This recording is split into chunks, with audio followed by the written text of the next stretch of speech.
গতকাল মালয়েশিয়ার কুয়ালালামপুরে বিভিন্ন স্থানে মালয়েশিয়ার ইমিগ্রেশন বিভাগ যেভাবে ব্যাপক পরিমাণ অভিযান চালালো তাতে মনে হচ্ছে যে আর কিছুক্ষণ পরে মালয়েশিয়াতে যে বাংলাদেশের প্রধানমন্ত্রী তারেক রহমান আসবেন তার নিরাপত্তাকে কেন্দ্র করেই বোধহয় এমন অভিযান চালানো হয়েছে। এমন মনে হচ্ছে না?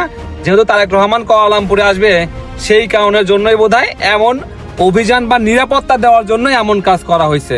যাই হোক, এমন কোনো কিছু না, এটা মালয়েশিয়ার সরকার, মালয়েশিয়ার ইমিগ্রেশনের তাদের রেগুলারলি যে কাজ সেই কাজ অনুযায়ী গতকালকে মালয়েশিয়ার কুয়ালালামপুরের বিভিন্ন স্থানে ব্যাপক পরিমাণ অভিযান চালায়। মালয়েশিয়ার আমপাং এরিয়ায় পান্দান ইন্দাতে মসজিদে নামাজ পড়ার শেষে মুসল্লিদের কাগজপত্র চেক করে পরে 13 জনকে আটক করা হয়।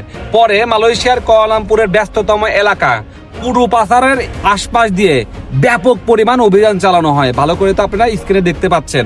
এই অভিযানে 186 জনকে আটক করা হয়, তার ভিতর থেকে 118 জন হচ্ছে বাংলাদেশি।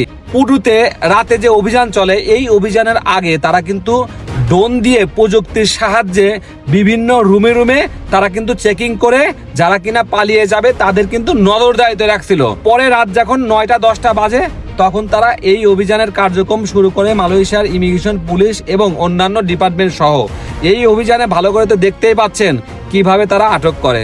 যাই হোক, যেহেতু আর কিছুক্ষণ পরেই মালয়েশিয়াতে আসবেন আমাদের প্রধানমন্ত্রী তারেক রহমান, তার আশাকে কেন্দ্র করে মালয়েশিয়াতে থাকা প্রবাসীদের কিন্তু অনেক আশা ভরসা। এই আশা ভরসা তিনি কতটুকু পর্যন্ত রাখতে পারবেন এটা আগামী 22 তারিখে সম্পূর্ণ কিছু জানা যাবে। তবে মালয়েশিয়াতে থাকা অবৈধ প্রবাসী এবং মালয়েশিয়াতে জেলে থাকা বাংলাদেশি প্রবাসী এবং মালয়েশিয়াতে যারা কিনা কোম্পানির মাধ্যমে শোষণ এবং জুলুমের শিকার হচ্ছে, এই বিষয়ে দুই প্রধানমন্ত্রী কথা বলবেন এবং মালয়েশিয়া থেকে যে বাংলাদেশের লোক আসবে কলিংয়ে, এই বিষয়তে কথা বলবে যতটুকু ধারণা আমরা পাচ্ছি।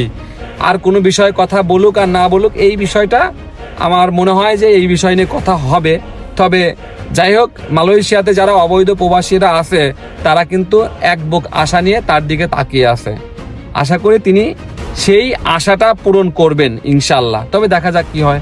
যেহেতু মাননীয় প্রধানমন্ত্রী আসতেছে, তারই আশার প্রেক্ষাপটে মালয়েশিয়ার সরকার গত 2 দিন আগে থেকেই যে পরিমাণ অভিযান শুরু করে দিয়েছে, তবে এটা আসলে ফানিলি ভাবে বলাই যায় যে হয়তোবা আমাদের দেশের প্রধানমন্ত্রী আসবে দেখে নিরাপত্তা বলয়ের জন্য এইভাবে অভিযান দিচ্ছে। তবে এটা না, মালয়েশিয়া সরকার এবং ইমিগ্রেশনের এটা রেগুলারলি যে কার্যক্রম, সেই কার্যক্রমের একটা ধারাবাহিকতা গতকালকে দেখা গেছে।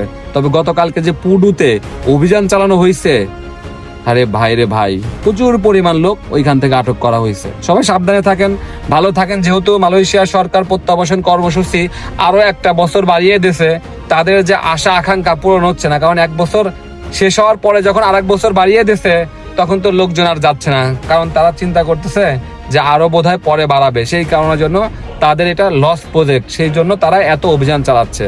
তবে যারা অবৈধ আছেন, যদি মনে করেন বাংলাদেশে চলে যাবেন, প্রত্যাবাসন কর্মসূচির মাধ্যমে 520 রিঙ্গিত জরিমানা দিয়ে আপনারা বাংলাদেশে চলে যাইতে পারেন। ভালো থাকেন, সাবধানে থাকবেন।